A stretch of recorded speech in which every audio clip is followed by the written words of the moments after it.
suddenly saying save Aravali, as if the crisis started yesterday. But let me ask you something. Did illegal mining in the Aravali suddenly begin now? No, it didn't. And what I'm about to tell you will completely change how you see this debate. Because this story is not just about a Supreme Court order or a government rule. It's about what the government says, what people are afraid of, and what could have been done better if saving the Aravali was really the priority. Stay with me.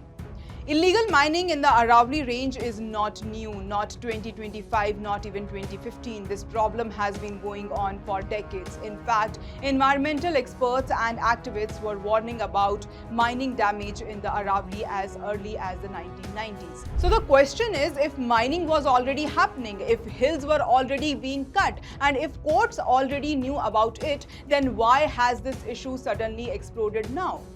To understand this, we first need to understand the history. By the 1990s, environmental group had clearly flagged three dangers. Mining was destroying fragile hills, groundwater levels were falling rapidly, dust pollution was increasing in Delhi NCR. But here was the real problem back then. Laws existed, warnings existed, enforcement did not. Mining continued quietly, permissions were misused, illegal extractions went unchecked. The first major legal push came in 2002. The Supreme Court stepped in and restricted mining near Delhi, especially around Faridabad, to protect the fragile ecosystem. This was the court saying very clearly these hills cannot take unlimited damage. Then came a much stronger order. In 2009, the Supreme Court banned mining completely in large parts of Aravali range, including Faridabad, Gurgaon and Nuh. Why? Because the damage was already severe and irreversible. So let's be clear, the law acted more than 15 years ago. This is not a newly discovered issue.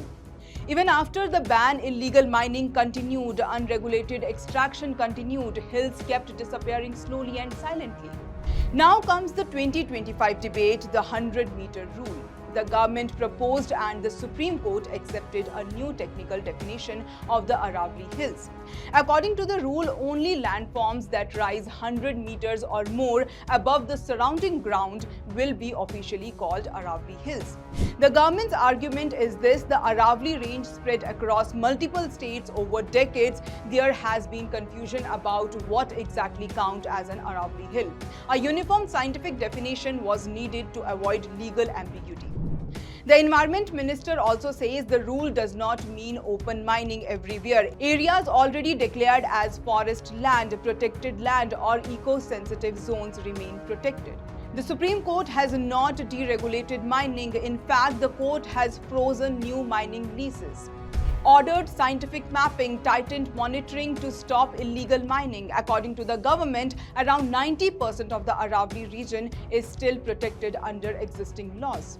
Their core message: the Aravali is not being destroyed by this order. Illegal mining is the real problem, and this judgment actually helps control it. Then why environmentalist experts and citizens are worried? Now comes the other side. Environmentalists argue that the nature does not work in neat height measurement. Their concern is simple: a large part of the Aravali landscape is below 100 meters. These lower hills, ridges, forests and recharge zones are ecologically critical, but under the new definition, they may lose automatic legal protection. Experts warn that this could open doors for mining and construction approvals, damage groundwater recharge zone for Delhi NCR and Rajasthan, break wildlife corridors, increase dust, heat and desertification, push the desert close to Delhi. This is why protests are happening and many citizens are asking the Supreme Court to reconsider or refine the definition. What could have been a better middle path? This is the most important question and one rarely discussed. Instead of using only height as the basis, the government and court could have defined Aravali protection based on ecological value, not just elevation. Protected groundwater recharge zones, even if they are below 100 meters. Declared wildlife corridor and forest patches as no-go areas. Used satellite mapping plus local ecological studies, not just contour lines. Allowed limited, strictly monitored activity only where environmental damage is minimal. Crush the mining mafias with real-time monitoring and criminal accountability. This approach would have protected people's livelihoods, protected animals and forests, protected Delhi NCR air and water, and still allowed genuine development where possible.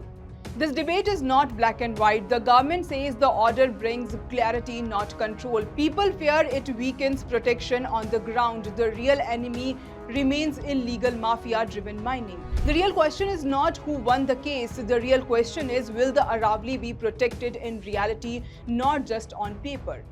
And that answer will depend on what happened next, not just what was written in the judgment.